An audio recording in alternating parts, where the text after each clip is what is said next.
الحمدللہ رب العالمین والصلاة والسلام علی سیدنا و سید الانبیاء والمرسلین وعلی آلہ الطیبین الطاہرین المہدیین وعلی اصحاب رسولہ النبی الکریم الامین اما بعد فاعوذ باللہ من الشیطان الرجیم بسم اللہ الرحمن الرحیم ولا تقولوا لمن يقتل في سبيل الله اموات بل احياء ولكن لا تشعرون قال الله تعالى في مقام الآخر ولا تحسبن الذين قتلوا في سبيل الله امواتا بل احياء عند ربهم يرزقون صدق الله مولانا العظيم ان الله وملائكته يصلون على النبي یا ایہا الذین آمنوا صلوا علیہ وسلموا تسلیما الصلاة والسلام علیک یا سیدی یا رسول اللہ وعلی آلک و اصحابک یا سیدی یا حبیب اللہ۔ مالک کریم اپنے محبوب کریم صلی اللہ علیہ وآلہ وسلم کے توسل اور تصدق سے مجھے اور آپ سب کو اپنے آقا کریم صلی اللہ علیہ وآلہ وسلم اور آپ کی نسبتوں کا لحاظ اور ادب نصیب فرمائے۔ حضور کریم صلی اللہ علیہ وآلہ وسلم کی غلامی، محبت، اطاعت اور اتباع میں زندہ رکھے، اسی میں موت نصیب کرے اور زندگی بھر بے ادبی اور گستاخی سے محفوظ رکھے۔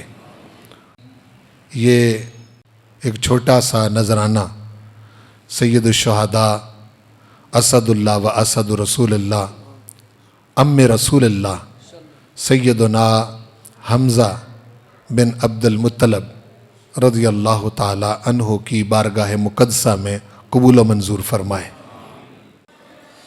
حضور محبوب خدا ہیں اور سیدنا حمزہ بن عبد المطلب محبوب رسول خدا ہیں۔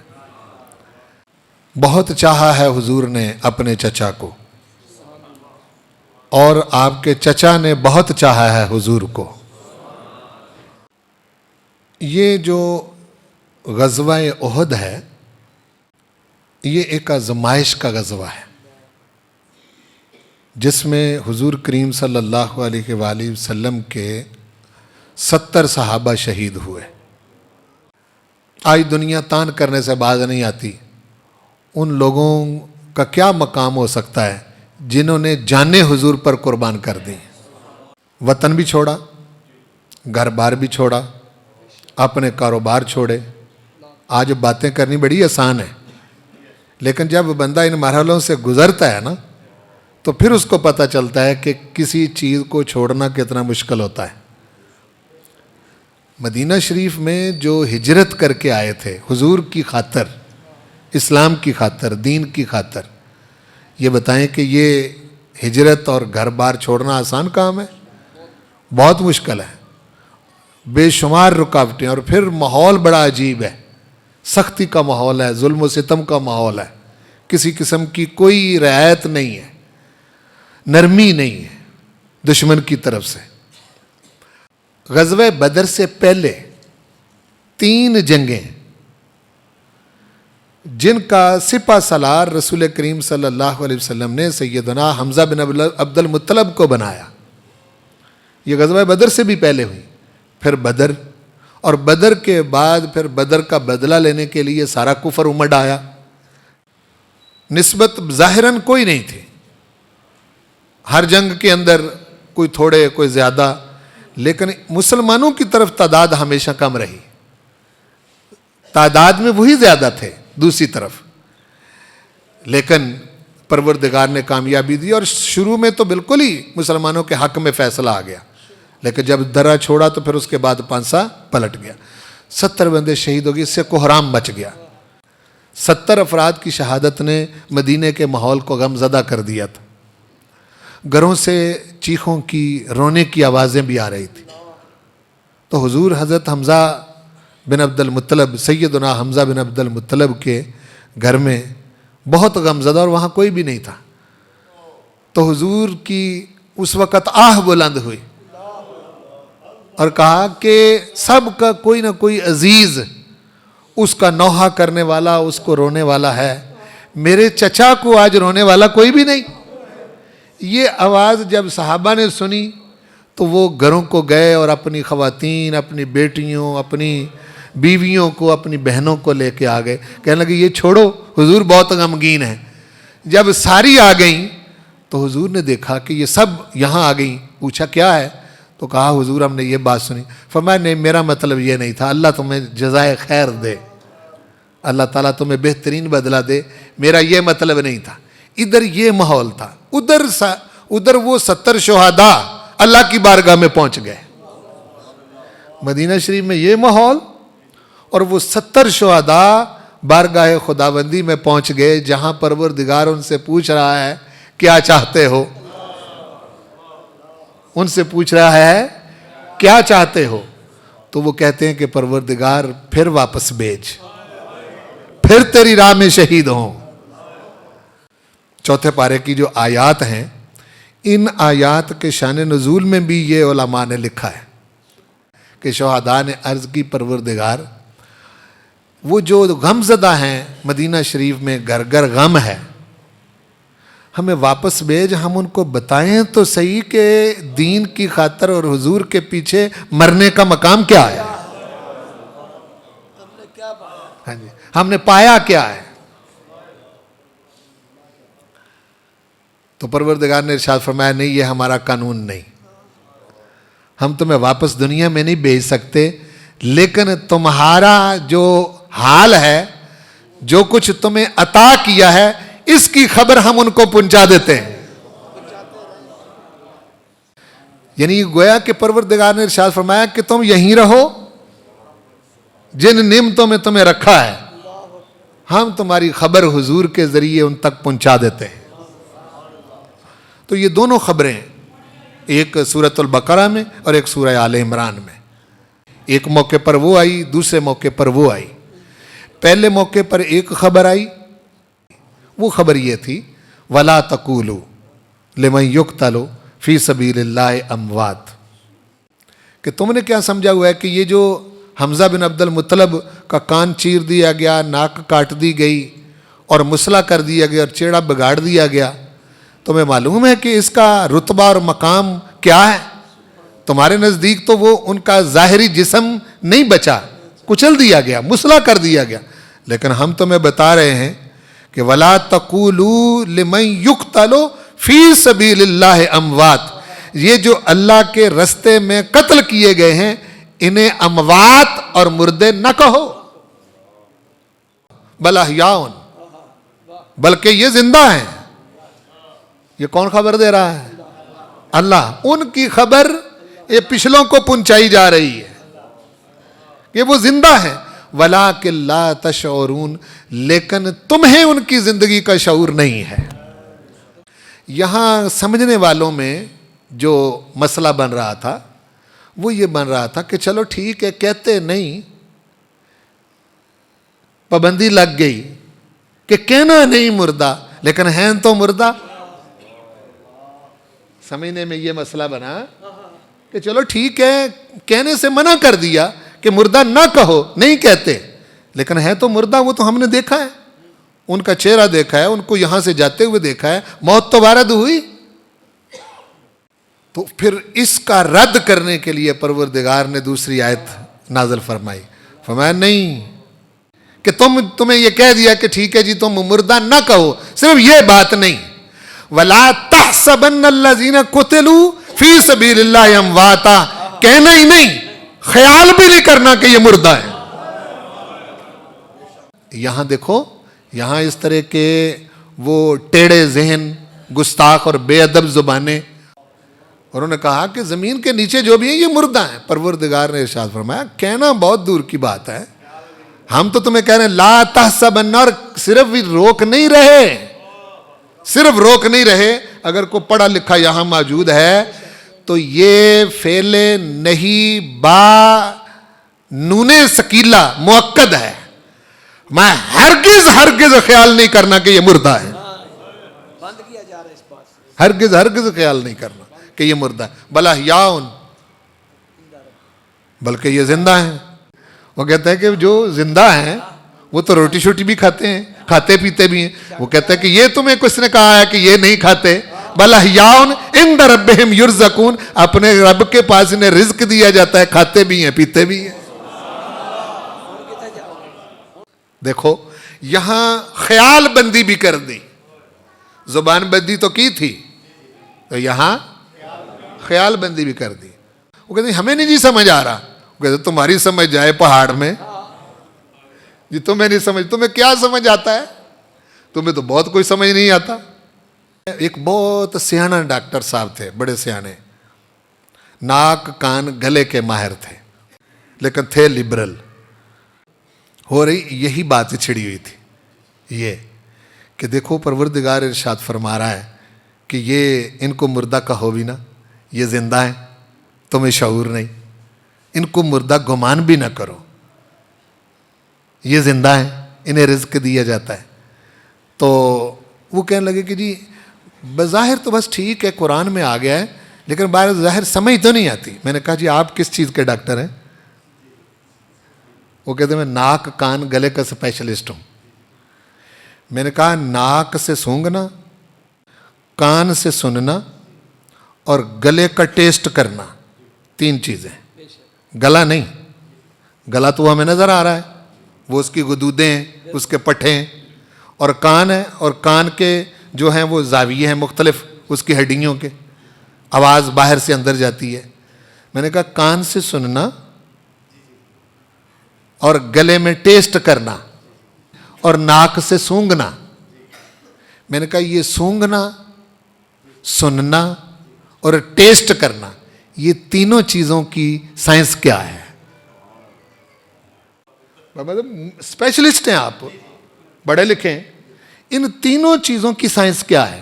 مطلب کون سی شے ہے گلے میں جس سے آپ کڑوا, میٹھا اور ہر طرح کا جو ہے ذائقہ وہ چنکھ لیتے ہیں, اور کان میں سن کیسے لیتے ہیں آپ؟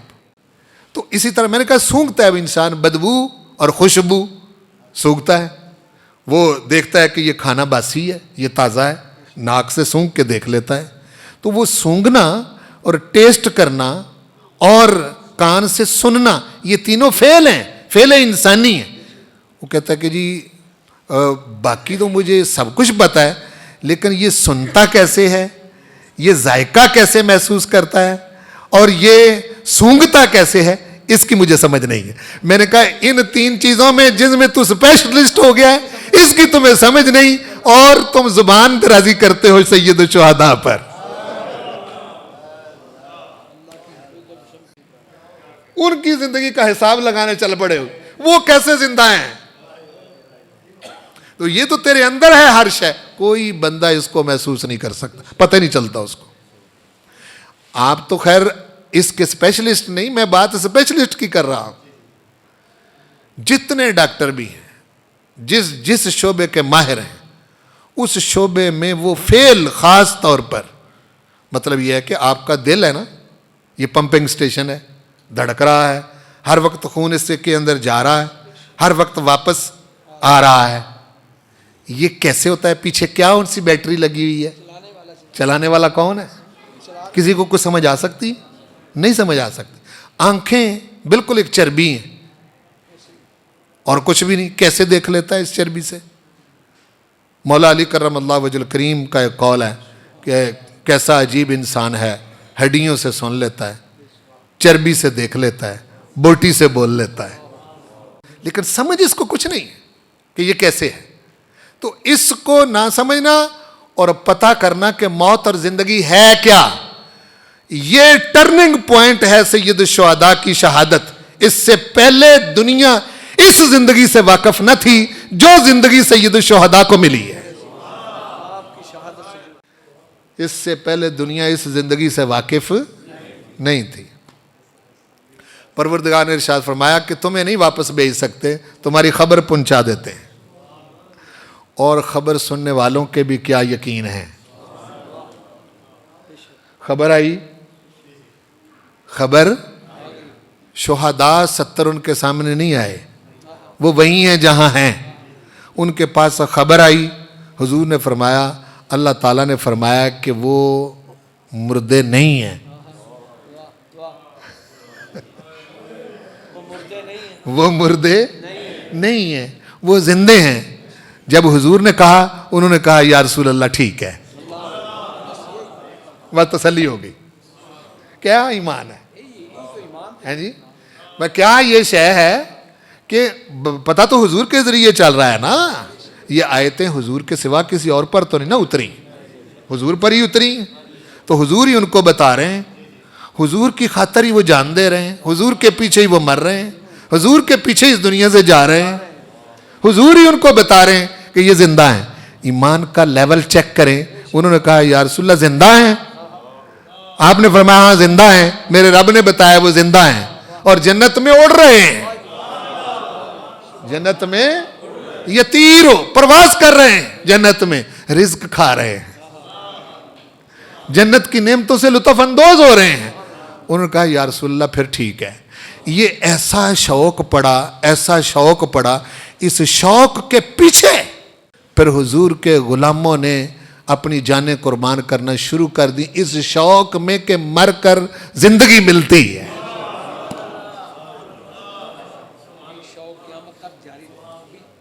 نہیں کیوں جی؟ یہ شوق ہے یہی آ کے شوق، ورنہ آپ کی فوج کہہ رہی ہے نا کہ جی یہ شہید ہیں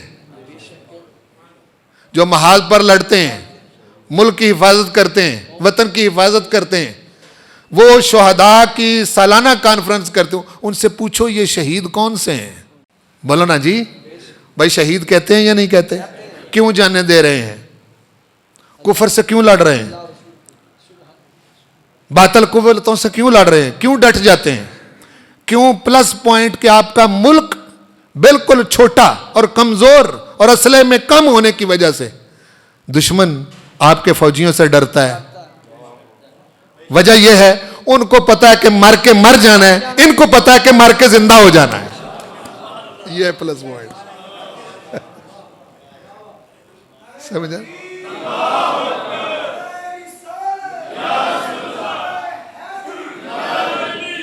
کاش اس کا اصل شعور حاصل ہو ان کو۔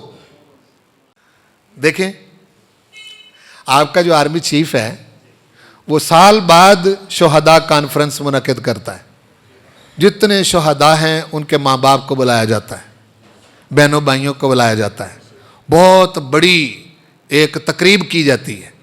اس تقریب میں چیف آف آرمی سٹاف خطاب کرتا ہے، اس خطاب میں کہتا ہے کہ غمگین نہ ہو، ماں باپ کو کہتا ہے پریشان نہ ہو، رشتہ داروں کو کہتا ہے غم نہ کرو، جنہوں نے ملک پاکستان وطن پر اپنی جان دے دی اس کی حفاظت میں، وہ زندہ ہیں، وہ زندہ ہیں، ان کو ایوارڈ دیے جاتے ہیں۔ حالانکہ ایک اور بات میں کروں، حالانکہ صرف کسی زمین کے ٹکڑے کی خاطر، کیا کہہ رہا ہوں میں، صرف کسی زمین کے محض ٹکڑے کی خاطر، اس سے اور کوئی مطلوب مقصود نہ ہو، پاکستان کی حفاظت اس صورت میں شہادت کے درجے پر فائز کرتی ہے جب اس سے دین کی حفاظت مطلوب ہو۔ اگر صرف زمین کے ٹکڑے کی حفاظت مطلوب ہو تو وہ شہادت نہیں ہے، وہ صرف جان کھپائی ہے، مرے ہیں صرف۔ سمجھ آ رہی ہے بات کی؟ اگر پاکستان کی حفاظت اس غرض سے کی جا رہی کہ اس ملک کے اندر ہم اپنے دین پر آزادی کے ساتھ عمل کرتے ہیں، پاکستان کی حفاظت اسلام کی حفاظت ہے، پاکستان کی حفاظت دین کی حفاظت، تب وہ شہادت بنتی۔ یہاں جا کے تو پھر کچھ مسئلے بن جاتے ہیں، تو جنہوں نے حضور کے سامنے جانے دی وہاں مسئلہ کیا ہے؟ کوئی مسئلہ ہے وہاں؟ نہیں، انہوں نے حضور کریم صلی اللہ علیہ وسلم کے پیچھے اپنی جانیں قربان کر دی۔ تو خبر پہنچا رہا ہے پروردگار پچھلوں کو، کہہ رہا ہے کہ وَلَا تَحْسَبَنَّ الَّذِينَ قُتِلُوا فِي سَبِيلِ اللَّهِ أَمْوَاتًا، یہ جو راہ خدا میں قتل ہوئے ہیں، اللہ کی راہ میں جو قتل کیے گئے ہیں، انہیں مردہ خیال بھی نہ کرو، ہرگز خیال نہ کرو، بل احیاء، بلکہ یہ زندہ ہیں، عند ربہم یرزقون، ان کے رب کے پاس انہیں رزق دیا جاتا ہے۔ آگے بعض اوقات موش گافیوں میں پڑ جاتے ہیں، وہ پھر رزق کی تعبیریں کرتے ہیں. جس طرح کا بندے کا ذہن ہوتا ہے نا، اس طرح کی تعبیر کرتے ہیں. رزق سے یہ مراد ہے، رزق سے یہ مراد ہے، رزق سے یہ مراد ہے. میں ان سے پوچھتا ہوں عند ربہم یرزقون میں تو اللہ نے مراد کوئی نہیں بتائی. نہیں سمجھے میری بات کو آپ؟ بھائی یہاں تو کچھ نہیں بتایا، یہاں تو یہ بتایا انہیں رزق دیا جاتا ہے. آپ رزق کی تعبیریں جتنی مرضی کریں، یہاں تو خود پروردگار کہہ رہا ہے کہ یہ کھاتے بھی ہیں پیتے بھی ہیں. اور پھر اگلی بات بڑی مزیدار ہے، یہ خبر آ رہی ہے ادھر سے پچھلوں کو خوش کرنے کے لیے. غمزدہ ماحول میں خوشیاں بانٹنے کے لیے پروردگار اپنے محبوب کے ذریعے ان کو خوشخبریاں دے رہا ہے. سنیں دھیان سے یہ آیت. فرمایا فرحین، بولو یہ فرحت سے ہے لفظ. فرحین چونکہ پیچھے غم تھا، اس غم کو زائل کرنے کے لیے فرمایا فرحین بما آتاہم اللہ من فضلہ. وہ اللہ جو اپنے فضل سے ان کو عطا کر رہا ہے، یہ جو تم سے بچھڑ کے اللہ کے پاس جا چکے ہیں، یہ اس پر خوش ہیں.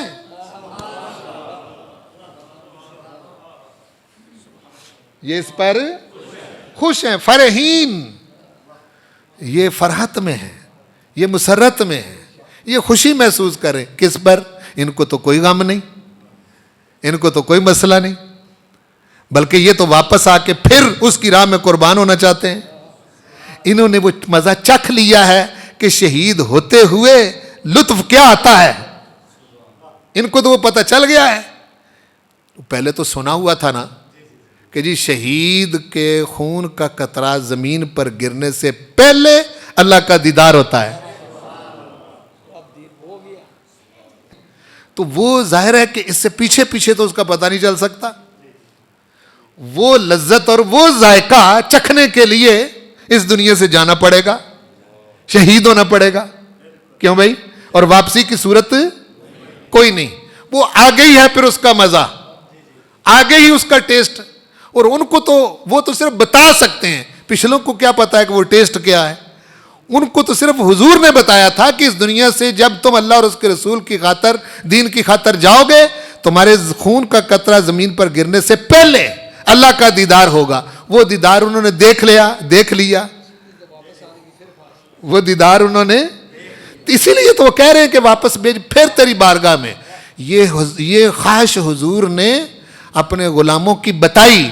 فرمایا 70 بار جنت میں پہنچ جانے والا شہید تمنا کرے گا کہ کاش مجھے واپس بھیجا جائے اور میں پھر اس کے راستے میں قتل کیا جاؤں. معمولی بات نہیں ہے، معمولی بات. دیدار تکلیفیں دور کر دیتا ہے.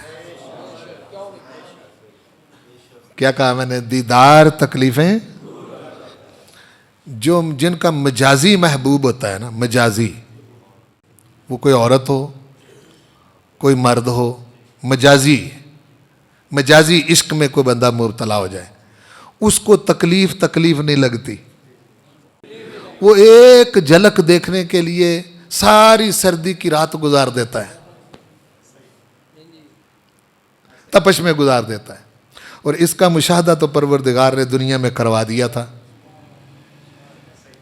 جس وقت مصر کی عورتوں کو سمجھ نہ آئی تو انہوں نے تانا دیا کہ عزیز مصر کی بیوی اور ہے غلام جس پر فریفتہ ہو گئی.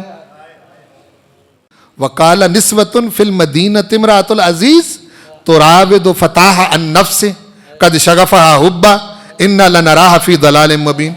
پاگل ہی ہو گئی ہے، گمی ہو گئی غلام کے پیچھے. فلما سمعت، جب اس نے وہ تانا سنا، بمکرہن، ان کی وہ مکر و فریب والی باتیں سنی، تو ارسلت الیہن، پیغام بھیج دیے آ جاؤ. ارسلت الیہن وآتدت لہن متکعا، ان کے لیے تکیے لگا دیے. وآتت کل واحدۃ منہن سکینہ، ایک کو چھری پکڑا دی، پھل سامنے رکھ دیے. اور یوسف علیہ السلام کو فرمایا ٹھہرنا نہیں، بات نہیں کرنی، صرف ان کے سامنے سے گزرنا ہے، بات بھی نہیں کرنی.